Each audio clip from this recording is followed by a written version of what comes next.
Get ready to smoke some ribs with me, guys. Alright, well this thing's still heating up. I am going to unwrap and get my ribs ready. I don't know why, but these ribs are really juicy for some reason.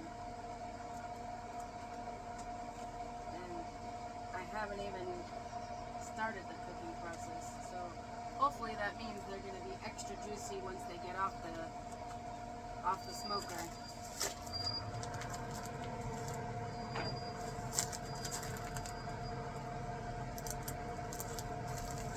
Let's get these bad boys on. Now, I like to put the thick side this way because I have some temperature gauges that's going to go in there.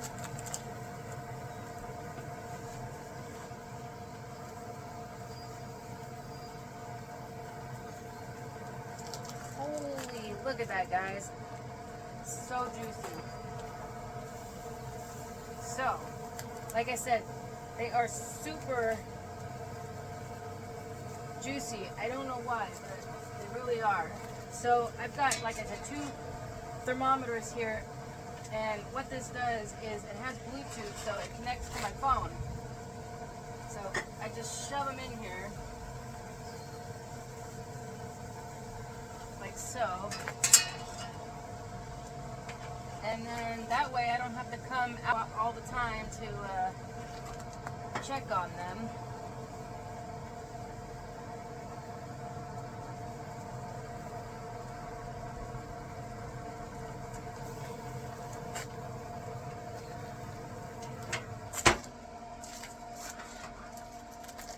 Alright, don't worry, wash your hands in between.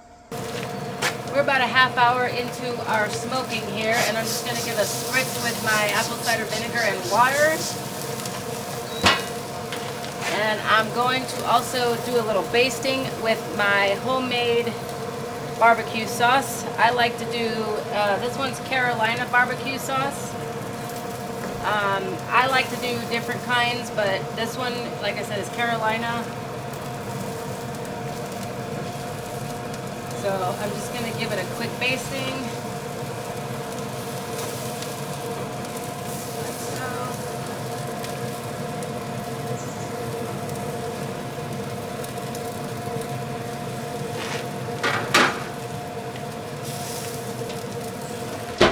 Close it back up, and we're going to let it keep on going, and I'm probably going to baste it about 3, maybe 4 more times by the time it's done.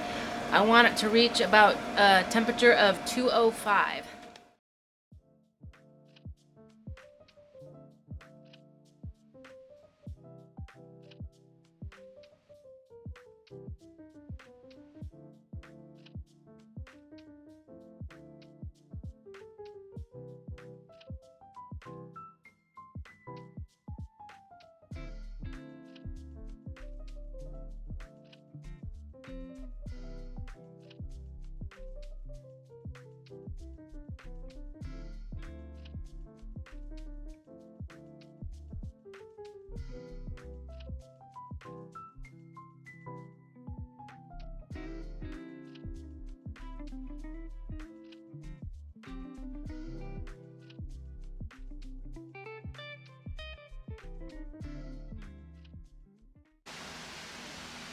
Just wanted to hop on and show you real quick that I have 2 different thermometers in each one of those pork ribs, and that's why it's important to have 2 separate thermometers, because you can see they're cooking at different temperatures. So I just wanted to show you that it is important to have 2 different meat thermometers in each piece of meat that you have in there. So right now we are at 137 on one and 162 on the other. So in a little bit we're going to go out and spray again with our apple cider vinegar water mixture, and our our barbecue sauce. So I just wanted to hop on and show you that real quick. Alright, we're doing another check-in. It hasn't been quite that long actually, and we are at 148 and 172. Again, this is why we have separate thermometers to read the meats. So let's go ahead and give another spritz and another coating of my barbecue sauce here.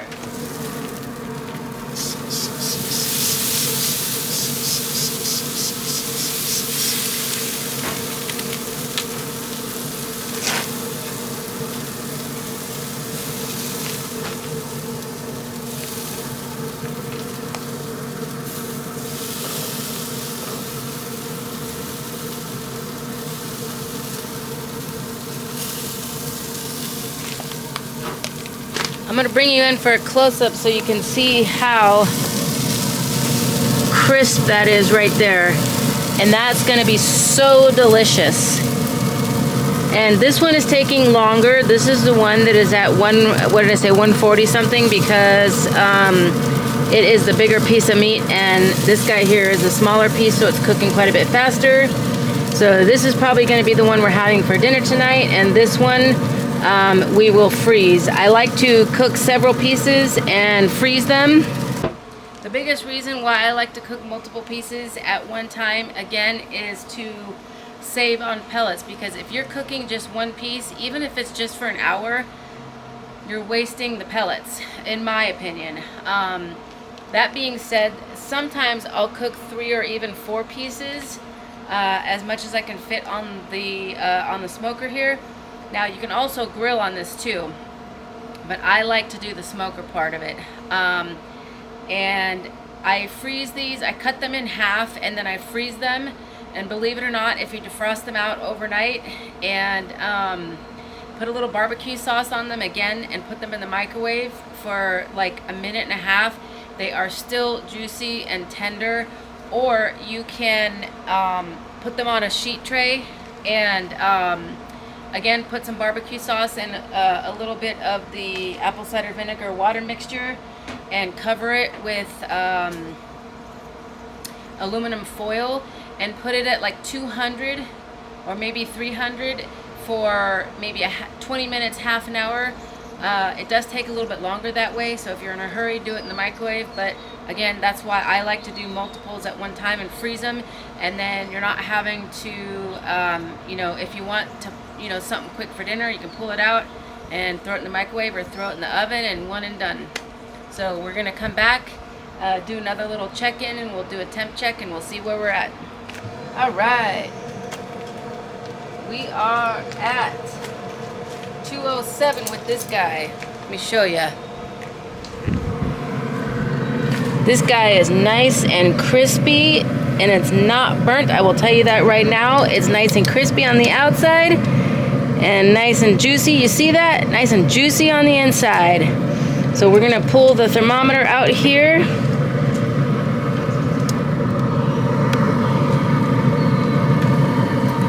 And I'm gonna go ahead and get this guy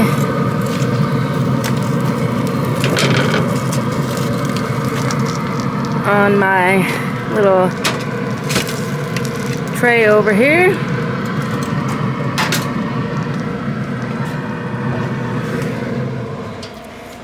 And that other guy is still cooking. That's the bigger one.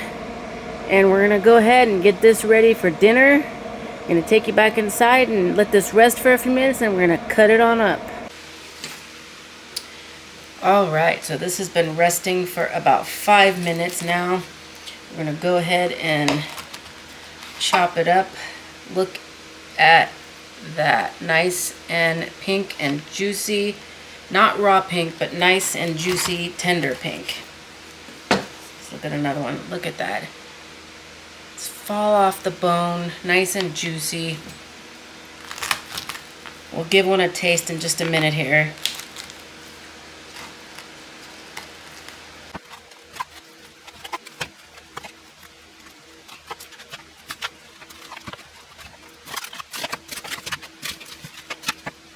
All right, let's give one of these guys a taste and see how it is.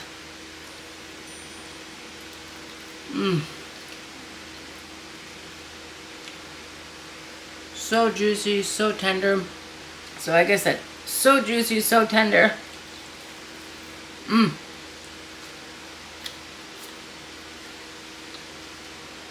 Can't even begin to tell you. I wish you guys were here to try this. That's it for the video today, guys. Ooh, got a little kick to it also. I'll see you in the next one. Bye.